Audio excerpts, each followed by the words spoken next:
Welcome back to the Soundation.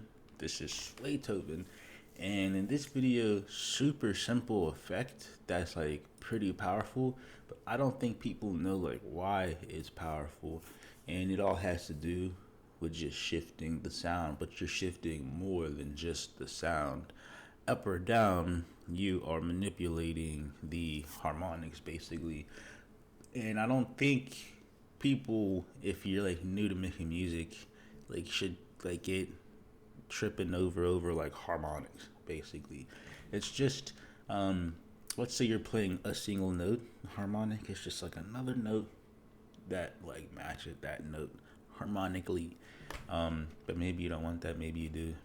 Too bad, right? Because when you start stacking like drums to melodies and stuff like that, you're just creating harmonies and stuff like that. But sound shifting could really open up what your melody is doing, is because it's possible that like in your mind your melody is super nice, and it might be, but it could be better.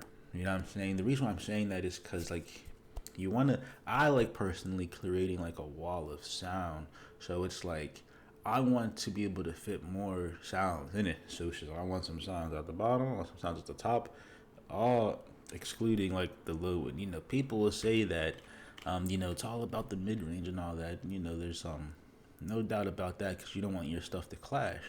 But there are hidden frequencies, there's hidden harmonics that can be revealed when shifting your sounds, either up or down, which can create space for more melodies, and or create space for like the vocal. Because at one pitch, a certain part of your melody might just be too closed or muddy or crowded, and it's just like it can suddenly feel open, right? And it's just like that's that space you're looking for. There's different ways to create it, but also it's just like that kind of helps with like the whole mix, because then you start to realize, along with how sounds sound together, it's like, well, that sounds together good right here. How should I arrange that? Then you start thinking like arrangement wise, in a way. But as soon as I like shift the sound, and like I know I'm not showing anything, I'm just basically saying like why it's powerful. Like, so right here, I bet, like not I bet, like right here, as we can see, I shifted -4. It's off right now, but it's not a crazy melody, but it sounds like higher up in the registry. As you can see, it's going all the way to F7.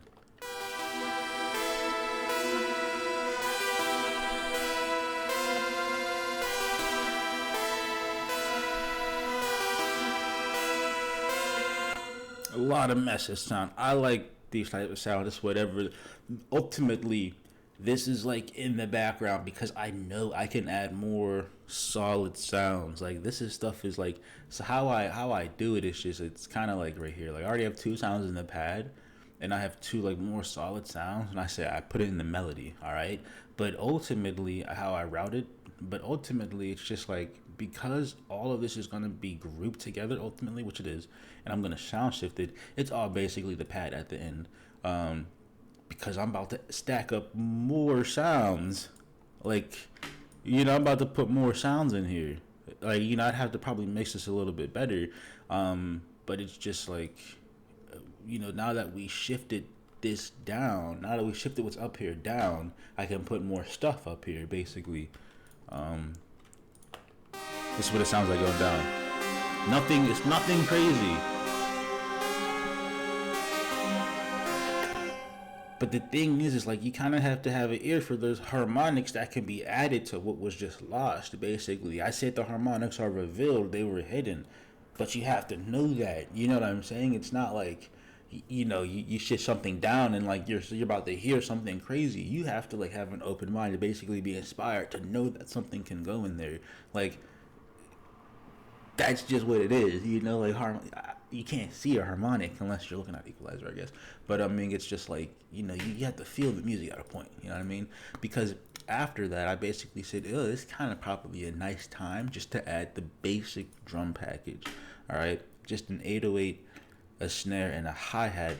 And then I'll also add just an idea of my lyrics basically, is because so my voice sounds like this. All right, you probably haven't heard anything crazy change about it, especially when I like kind of make songs. Depends, whether if I'm like singing or not. But like most of the time, I'll keep my voice kind of like not monotone, but you know what I'm saying. But harmonically with what I'm doing, it matches. So you kind of have to find like what matches with you if you're not trying to just copy some tight beat. So yeah, I'll add the drum package after I get like the first layer of the melody down because I've opened up some space. Yes, I've moved stuff down, but the 808, by the way, I've already talked about the low, and the 808 already adds its own harmonic. Like it's kind of heavy. I like heavy 808s, but you know, you can use the spins and all that stuff. That's that easy. You know, not a lot of tell in part of it. That's what you're not getting. 808s, but you know, and then the hi-hat and the snare, they add more stuff in the higher frequency. So you just shifted your melody down. Now you're adding stuff in the higher frequency, you know, with just like some foundation, because you know the drums are like the foundation, the low end, you know, with the 808 and the kick and stuff like that. That's, you know, I don't always start off with the drums. I'll start off with like the language, the words, the melody first, you know, and then I'll get primal, then I'll get the feeling after that. That being said, I'm not saying that this is a crazy beat. It's just why sound shifting is powerful.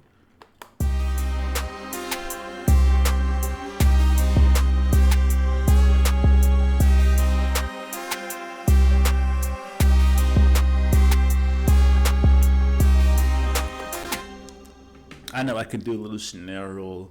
I might mute the snare so I can add some more melodies. Like it's just like you can just think it like.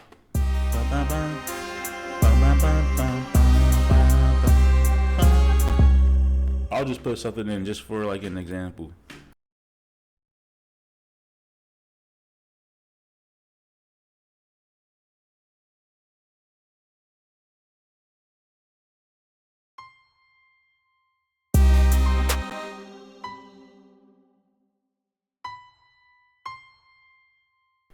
The thing is, right, with this mindset that I have when I talk about sound sounding good together, these harmonics and frequencies, I have a template of like the piano. It's just basically like the origin. It's 0 0. You know what I mean? It's just like this is what I'm gonna use. I probably choose a sine wave. I don't know, but this is what I'm gonna use to like do the melody, and I'm gonna change the sound.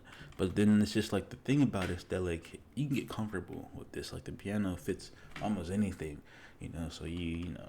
I want to change the sound of this piano. I don't want it to be a piano, but it being a piano would just work.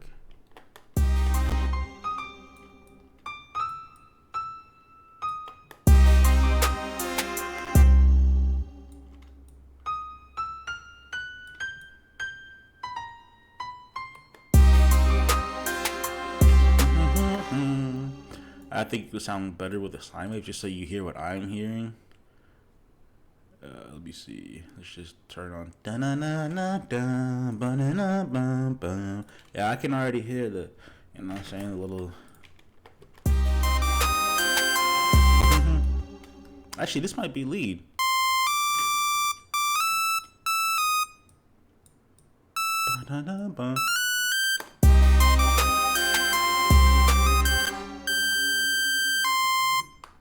Yeah, just something like that. I'm going to revisit this later because I like it. So it's just like, I don't think this is a bad sound for this. A sine wave fits everything too, because it's that thing with no harmonic. It's just one singular little, you know what I mean? Maybe I should show you what a harmonic looks like real quick.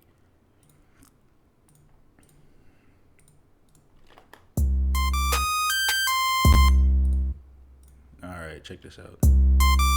That doesn't seem right. That's not a sine wave, that's why.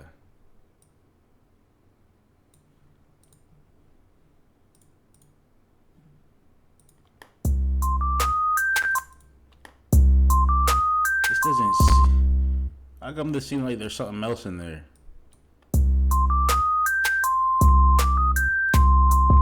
It feels dry now. You see, it's just one note, but if I were to saturate it, like, add some distortion. In fact, see how the wave shapes. You see how now it looks a little bit different. Added those harmonics right there. So,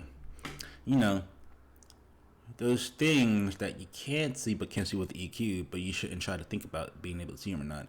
Those things that reveal themselves and they're hidden, and then you tuck them away and then you add them. You know what I'm saying? It's all wizardry. I'm crazy. Yeah, I'm not crazy. Your mom is crazy, by the way.